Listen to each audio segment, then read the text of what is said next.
విశాఖపట్నంలోనే ఒక వింత ఘటన జరిగిందన్నమాట. నిజంగా ఇప్పుడు ఈ వింత ఘటన గురించి చెప్పిన తర్వాత మీరు కూడా ఆశ్చర్యం వ్యక్తం చేస్తారు. ఎందుకంటే ఎక్కడైనా గాని మనం ఏదైనా బంగారం దొంగలించి చైనీస్ స్నాకింగ్ చేసే ఎవరైతే వ్యక్తులుంటారో వాళ్ళు మనం మగ వ్యక్తులను చూసాం ఇప్పటిదాకా కూడా. కానీ ఇక్కడ ఎప్పుడు కూడా మనం లేడీస్‌ని చూడల. కానీ విశాఖపట్నంలోని ఒక తల్లి, ఒక కొడుకు చైనీస్ స్నాచింగ్ చేస్తా ఉన్నారన్నమాట. వాళ్ళు ఏ విధంగా పట్టుబడ్డారు? అదేవిధంగా ఈ చైనీస్ స్నాచింగ్ చేయడానికి ప్రధానమైన కారణాలేమిటో కూడా చెప్పారన్నమాట. ఎందుకు మేము ఇటువంటి దొంగతనాలకు పాల్పడతామని చెప్పి తల్లి, కొడుకు కూడా ఇద్దరు కూడా చెప్పారన్నమాట. అసలు ఏమిటనేది కూడా పూర్తిగా మనం ఈ వీడియోలో తెలుసుకుందాం. Pin to pin, point to point చెప్తాను మీకు. మీకు క్లారిటీ వచ్చేస్తది. అంతేకాకుండా మీరు కూడా ఒక అలర్ట్‌లో ఉంటారన్నమాట. ఎందుకంటే మీరు ఇప్పటిదాకా అనుకుంటారేమో చైనీస్ స్నాచింగ్ అనేది కుర్రవాళ్ళు లేదా ఒక పెద్దవాళ్ళు ఎవరైనా బైక్ మీద వచ్చి తీసుకెళ్ళిపోతారని చెప్పి మీరు అనుకుంటున్నారు. కానీ ఇక్కడ లేడీస్ కూడా ఈ విధంగా తయారవుతున్నారు. దానికి అన్నీ కూడా మనం తెలుసుకుందాం ఈరోజు. విశాఖపట్నంలోని ఒక ప్రాంతంలో ఒక మహిళ నడుచుకుంటూ వెళ్తా ఉందన్నమాట. అటువంటి క్రమంలోనే ఎవరైతే ఈ తల్లి కొడుకు ఉన్నారో, ఈ తల్లి కొడుకు ఇద్దరు కూడాను బైక్ మీద వచ్చారు. ఫాస్ట్‌గా వచ్చి ఆ వ్యక్తిలో వెళ్తున్నటువంటి ఎవరైతే మహిళ ఉందో, ఆ మహిళ మెడలోంచి అయితే చైన్ తీసుకొని వెళ్ళిపోయారు. లాక్కుంటూ ఒకేసారి స్పాట్‌లోని. వెళ్ళిపోవడంతోటి ఆ మహిళ ఏం చేసిందంటే, నియరెస్ట్ ఏదైతే పోలీస్ స్టేషన్ ఉందో, పోలీస్ స్టేషన్‌లో కంప్లెయింట్ చేసింది. కంప్లెయింట్ చేసిన తర్వాత పోలీసులు మొత్తం సీసీటీవీ అంతా కూడా విశాఖపట్నంలోని ఎక్కడైతే దొంగతనం జరిగిందో, ఈ చైనీస్ స్నాచింగు ఆ ఏరియా ప్రాంతం అంతా కూడా సీసీటీవీలో మొత్తం క్షుణ్ణంగా పరిశీలించారన్నమాట. క్షుణ్ణంగా పరిశీలించేటప్పటికి ఎవరైతే ఈ చైన్ స్నాచింగ్ చేశారో ఆ వ్యక్తి యొక్క బండి నంబర్ ఏదైతే ఉందో బండి నంబరు అదేవిధంగా వాళ్ళ ఫేస్‌లు కూడా క్లియర్ కట్‌గా కనిపించాయి వాళ్ళకి. ఇంకా ఆళ్ళు జూమ్ ఔట్ చేసి మొత్తం అంతా కూడా వాళ్ళ ఫేస్‌ని ఫైండ్ ఔట్ చేసి వాళ్ళు పట్టుకున్నారన్నమాట. వాళ్ళు పట్టుకున్న తర్వాత తల్లి, కొడుకు చెప్పిన కొన్ని విషయాలు విన్న తర్వాత అందరూ కూడా షాక్ గురయ్యారు. నిజంగా పోలీసులు హిస్టరీలో కూడా ఒక కొత్తగా విన్నారన్నమాట వాళ్ళు కూడాను. అంటే వింతగా అనిపించింది వాళ్ళకి కూడాను. ఏంటంటే ఎవరైతే తల్లి ఉంది కదా! తల్లికి దగ్గరగా ఒక 50 సంవత్సరాలన్నమాట. కొడుక్కి దగ్గరగా ఒక 25 ఇయర్స్. అంటే చూడండి. ఒక టీనేజ్ వయసులో ఒక కన్న తల్లే ఇలా దొంగతనాలకి పాల్పడు అని చెప్తుందంటే నిజంగా ఎవరైనా గాని ముక్కు మీద ఏలేసుకుంటారన్నమాట. ఆ తల్లి ఏం చెప్పిందనుకున్నారు? ఇలా దొంగతనాలకి పాల్పడడానికి ప్రధానమైన కారణం ఏం చెప్పిందనుకున్నారు?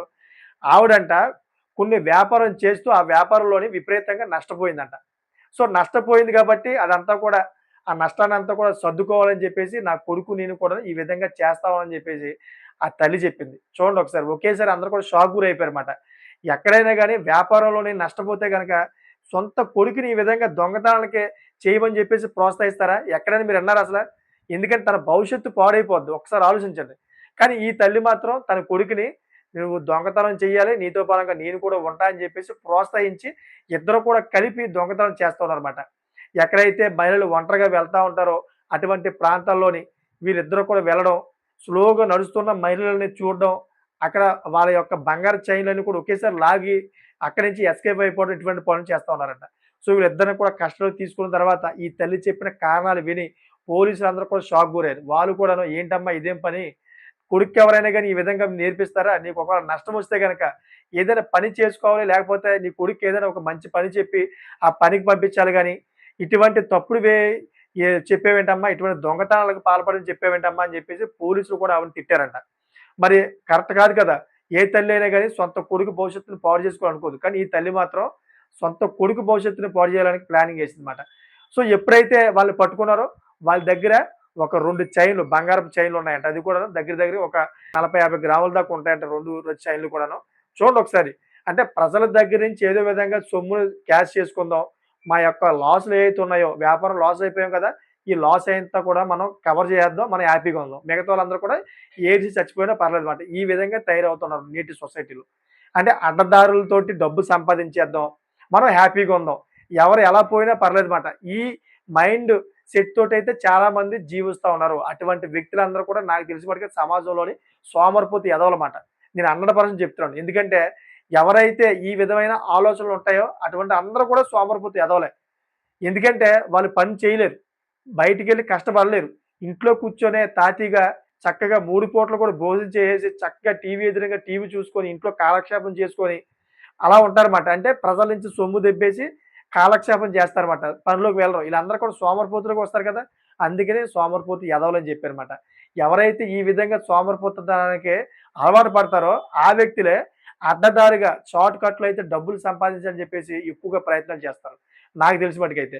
ఎవరైతే కష్టపడతారో అది ఏ పనైనా గాని వ్యవసాయం పనైనా గాని, లేకపోతే ఒక టాయిలెట్ దగ్గర పనిచేసే వ్యక్తి అయినా గానీ, లేకపోతే ఒక మున్సిపాలిటీలోనే మురుగు ఎత్తుకున్న వ్యక్తి అయినా గానీ, లేకపోతే ఇంకే ఉద్యోగం చేసుకున్న, ఏ పని చేసుకున్న వ్యక్తి అయినా గానీ, ఇటువంటి పనులకు పాల్పడరన్నమాట. ఎందుకంటే పని అనేది చాలా విలువైంది. అది ఏ పనైనా గానీ, పని చేస్తున్న వ్యక్తికి 100% విలువ దొరుకుతదన్నమాట. అది ఏ పనైనా గానీ, మీరు టాయిలెట్ దగ్గర పనైనా చేయండి, లేకపోతే ఈ డ్రైనేజ్‌లో మురుగైనా ఎత్తండి.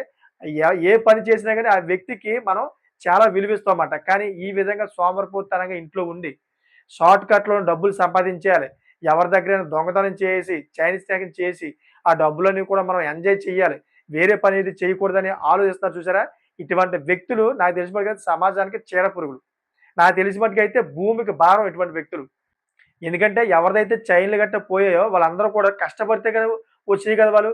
పాపం ఎండనక, వాననక రూపాయికి రూపాయి పాపం వాళ్ళు కష్టార్జితంతో పోగు పెట్టుకొని, ఒక బంగారాన్ని కొనుక్కొని వాళ్ళ ఆస్తో పాపం ఏదో వేసుకుంటా ఉంటారు కొంతమందికి ఇష్టంతోటి. మరి అటువంటి వ్యక్తుల దగ్గర మీరు చిన్న కుటుంబమే కదా ఆళ్ళది. రోడ్డంట నడుచుకుంటూ వెళ్తా ఉన్నారంటే వాళ్ళు నాకు తెలిసిన మటుకైతే ఒక సహజమైన కుటుంబమే. పెద్ద ధనికులు కూడా కాదు. అటువంటి వ్యక్తుల దగ్గర మీరు చైన్ స్నాచింగ్ చేసి తీసుకెళ్ళిపోతున్నారన్నమాట. వాళ్ళకెలా వస్తది? ఒకసారి ఆలోచించండి. ఆ చైన్ కొనడానికి నాకు తెలిసిన మట్టుకైతే రేయిబవలు కష్టపడిన తర్వాతే పాపం ఆ చైన్ కొనుక్కొని ఉంటారు మరి. మరి అటువంటి వ్యక్తుల దగ్గర మీరు చైన్ స్నాచింగ్ చేసి తీసుకెళ్ళిపోయి, మీరు చక్కగా ఇంట్లో ఎంజాయ్ చేస్తూ ఉంటే ఎంతవరకు కరెక్టు? ఇప్పుడు తల్లి, కొడుకు కూడా ఇదే విధంగా చేశారన్నమాట. మరి ఎంతవరకు కరెక్ట్ చెప్పండి? తల్లి కూడా కొడుక్కి అదే విధంగా నేర్పించింది కదా! కొడుకు కూడా ఇదే విధంగా సోమరితనానికైతే అలవాటు పడతారు కదా!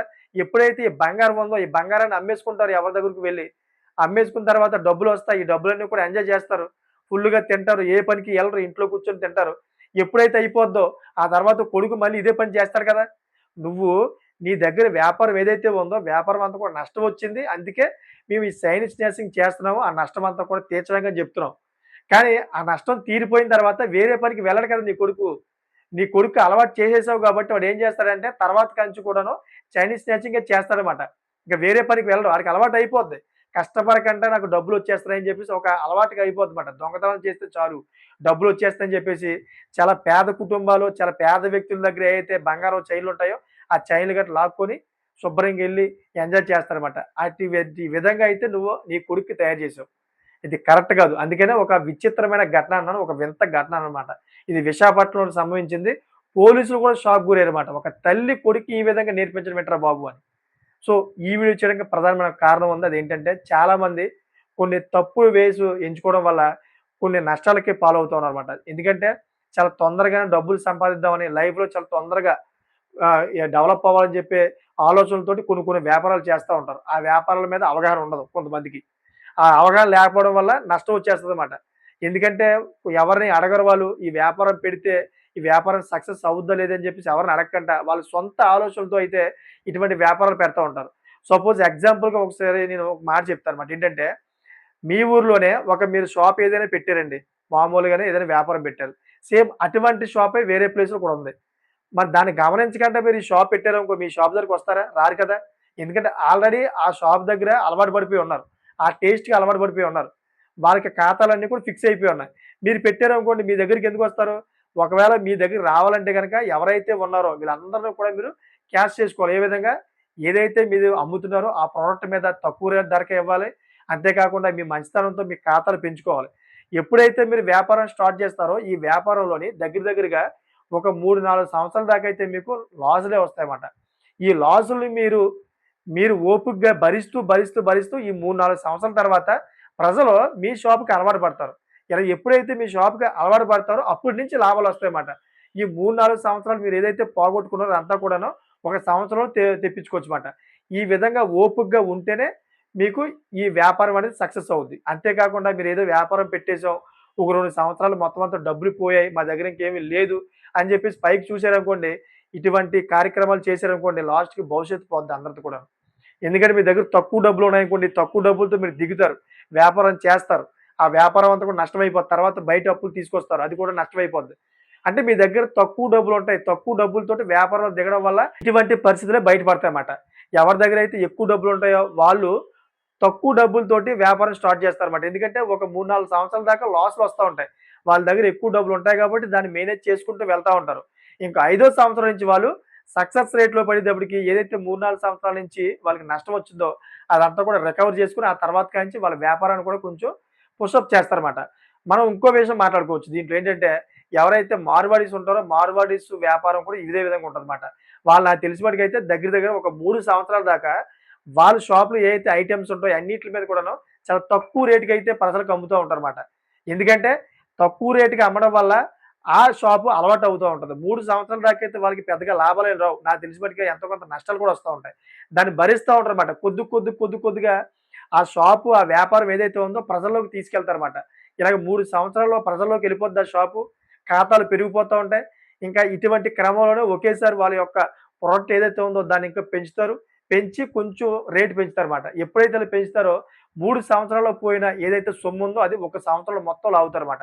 అది ఎవరైతే మార్వాడీస్ ఉన్నారో మార్వాడీస్ యొక్క టెక్టిక్స్ మాట. ఇది తెలుసుకోకుండా చాలామంది ఇటువంటి వ్యాపారాలు చేస్తా ఉంటారు. వ్యాపారాలు చేసిన తర్వాత నష్టపోతా ఉంటారు. ఇప్పుడు ఈ తల్లి చెప్పిన కారణంతోటి ఇలా నష్టపోయాము. అందుకే మేము సైన్స్ న్యాచింగ్ చేస్తున్నాము. మా పరిస్థితి బాగోదని చెప్పిందన్నమాట. ఇది ఎంతవరకు కరెక్ట్ చెప్పండి? ఇది కరెక్టే కాదు. ఎందుకంటే వాళ్ళు చేసింది ముమ్మాటికి తప్పు. 100% తప్పు. చట్టం అయితే వాళ్ళిద్దరిని కూడా శిక్షిస్తా ఉంటది. అదే కాకుండా వాళ్ళ కొడుకు యొక్క భవిష్యత్తు కూడా తల్లే పాడు చేసిందన్నమాట. సో, చూసారు కదా! ఈ విధంగా అయితే ఎవరైనా ఉంటే గనక అటువంటి పనులు చేయొద్దు. వ్యాపారం ఏదైనా ఉంటే గనక ఆ వ్యాపారం కూడా ఒకసారి ఆలోచించి మరీ చేయండి. చాలా మైండ్‌గా, చాలా ప్లానింగ్‌గా చేయండి. లేని పక్షంలో మీకు కూడా నష్టాలొస్తాయి. సో, మీకేమనిపిస్తుందో అది ఈ వీడియో మీద కామెంట్ చేయండి. ఎందుకంటే చాలా మందికి అవగాహన లేకుండా ఇటువంటి వ్యాపారాలు చేసి నష్టపోతా ఉన్నారు. ఆ తర్వాత తప్పుడు దారులు ఎంచుకొని ఇప్పుడు ఈ తల్లి చెప్పిన కారణాలు చెబుతా ఉన్నారన్నమాట. చాలామంది ఇలాగ మేము స్నేహం చేస్తా ఉన్నారు. కొంతమందిని చంపేస్తా ఉన్నారు. ఏంటంటే అడిగితే నష్టపోయామని చెప్తా ఉన్నారన్నమాట. అంటే రకరకాల దొంగతనాలు చేస్తా ఉన్నారు. ఈ దొంగతనాలు చేసే క్రమంలో ఎవరైనా అడ్డొస్తే గాని వాళ్ళని కూడా చంపేస్తా ఉన్నారన్నమాట. రకరకాల కారణాల వల్ల. సో, అటువంటి కారణాలు చెప్పకుండా వీళ్ళు వ్యాపారంలో ఏ విధంగా సక్సెస్ అవ్వాలి, వీళ్ళ వ్యాపారంలోని నష్టాలు రాకుండా ఏ విధంగా ముందుకు వెళ్ళాలి అనే దాని మీద మీకేమైనా అవగాహన ఉంటే గనక కామెంట్ చేయండి. ఎందుకు కామెంట్ చేయమంటున్నానంటే చాలా మంది వస్తారు. చాలా మందికి పరిస్థితులు బాగోవు. వాళ్ళందరూ కూడా వచ్చి వీడియో చూస్తారు కాబట్టి దీంట్లో కామెంట్స్ కూడా చదువుతారన్నమాట. ఇలా కామెంట్స్ చదివినప్పుడు వాళ్ళకు పనికొచ్చే కామెంట్ ఏదైనా వాళ్ళకి కనిపిస్తే గనక ఫ్యూచర్‌లో వాళ్ళు కూడా డెవలప్ అవుతారు. ఒకవేళ వాళ్ళు నష్టపోయే పరిస్థితిలో ఉంటే, ఒకవేళ ఆ దారిలో వెళ్తా ఉంటుంటే అక్కడితో ఆగిపోతారన్నమాట. కనీసం వాళ్ళు మనం నష్టకోపట్లోకి నెట్టకంటే మనం ఆపే వ్యక్తులం అవుతాం. అందుకని చెప్పేసి నేను కామెంట్ చేయమన్నాను. ఒక మంచి కామెంట్ చేయండి. అటువంటి కామెంట్. ఆ కామెంట్ చూసి చాలా మంది బాగుపడతారని కోరుకుంటున్నానన్నమాట. సో, చూసారు కదా! ఇటువంటి లేటెస్ట్ ఇన్ఫర్మేషన్ ఎప్పటికప్పుడు మీ ముందుకు తీసుకొస్తా ఉంటాను.